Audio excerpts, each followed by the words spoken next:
जी sir. शीर्षक की सार्थकता पढ़नी है ना, तो यह तुमको न केवल साहित्य का बल्कि यह सामाजिक विज्ञान, प्राकृतिक विज्ञान और जितने भी पेपर पत्रिका ये सब में जो लिखी जाती है, कॉलम लिखी जाती है, उसमें भी वह अति आवश्यक होती है। कौन चीज? शीर्षक की सार्थकता। और हिंदी तुम जानते हो, हिंदी एक क्या है? साहित्य है। हिंदी भाषा है।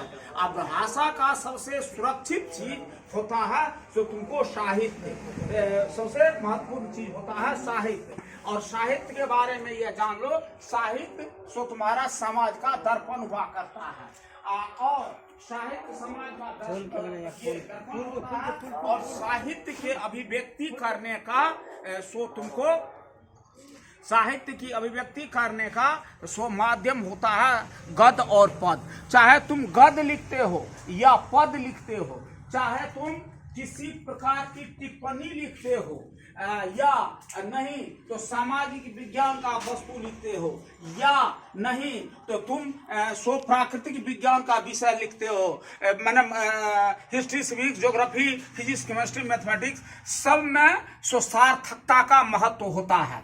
मैं बता चुका हूं, भाषा जो होता है वह शब्दों का विन्यास है। शब्दों के मेल से वाक्य के मेल से साहित्य बनता है, असार गर्भित लेख बनता है। चाहे आप हिंदी टिप्पणी लिख रहे हैं, चाहे आप समाचार लिख रहे हैं या साहित्य लिख रहे हैं, साहित्य तो समाज का दर्पण होता है और इसको अभिव्यक्त करने का दो माध्यम होती है, गद्य और पद।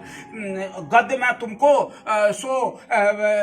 एकांकी होता है, नाटक होता है, कहानी होता है, सारा चीज। और पद में तुमको दोहा होता है, सोरठा होता है, ये सवैया होता है। ये सब पद के द्वारा सो अभिव्यक्ति का माध्यम बनता है, सार तत्व को समझने की बात आती है। लेकिन कोई भी दोहा पढ़ते हो तो लिखा रहता है इसकी सार्थकता क्या है। सार्थकता का मतलब होता है जो आप जो साहित्य पढ़ रहे हैं उसका यह शीर्षक ही क्यों हुआ। तो अब चलिए आपको मैं बताना चाहूंगा, जब आप पढ़ने लगेंगे तो आपको 6 बिंदु पर सो ध्यान देना होगा सार्थकता के लिए। नंबर 1 क्या होता है? शीर्षक सार्थक, लघु और समीचीन होनी चाहिए। किसी भी साहित्य का या चैप्टर का जो आप पाठ का नाम लिखते हैं वह छोटा होना चाहिए, वह सार्थक होना चाहिए, स्वार्थक। जिस परिप्रेक्ष्य की बात का आप वर्णन किए हैं उसका वर्णन होना चाहिए। अरे इधर सुनो न रे। हाँ, और दूसरी बात आपको बिल्कुल जो आप परिवेश उपस्थित कर रहे हैं वह उसके लिए समीचीन होना चाहिए। और जब भी कोई शीर्षक होता है तो वह या तो घटना प्रधान या जीवन प्रधान या विषय प्रधान होना चाहिए। और अगर तीनों का समायोजन है तो बहुत अच्छी बात है। और कोई भी जो आप शीर्षक ये रखते हैं या पढ़ते हैं तो इस स्थिति में वह जो है सो आकर्षक होना चाहिए, मनमोहक होना चाहिए, जिससे हमारे ध्यान को आकृष्ट कर ले।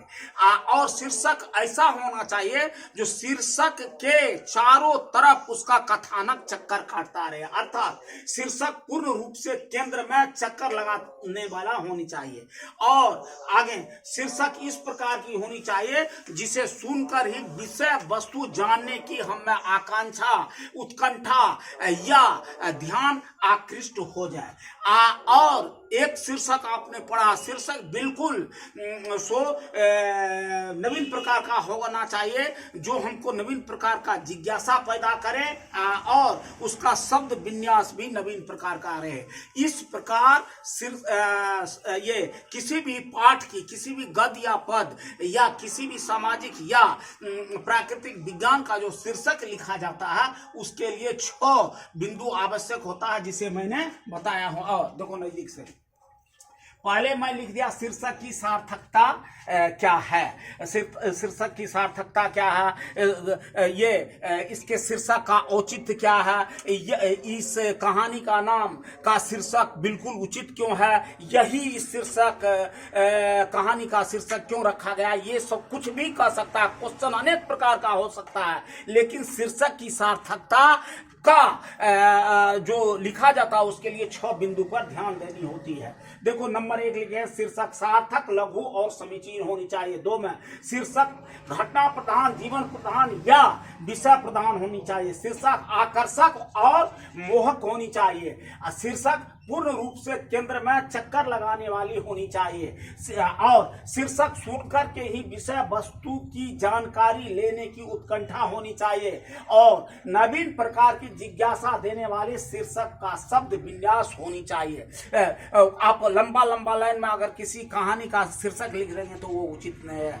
यही है शिक्षक की सार्थकता, ये शिक्षण की सार्थकता, शीर्षक की सार्थकता, शिक्षक का औचित्य और किसी भी शीर्षक वही नाम क्यों पड़ा, इस कहने की भावार्थ। चलो।